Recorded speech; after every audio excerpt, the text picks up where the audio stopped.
আছে? রাধে রাধে এটাকে আমরা একটু বাংলায় শুনি। বাংলা কি বলছি? হ্যাঁ, আমার মনে পাখিটা বলে, কি বলে?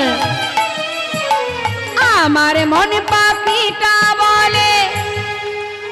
আচ্ছা, একটু ভজন তো, ভজন শুনতে গেলে জোরে জোরে হাতে তালি দিতে হয়, আর তাল যেন বেতালে না হয়। তালে তালে দেবেন, তাহলে আপনাদের হাতের যে তালি, ওই তালেই আমি গান গাইবো। কেমন? বেশ, বেতালে বাজালে বেতালে গাইবো। আমার মন পাখিটা বলে, কি বলে? আমার মন পাখিটা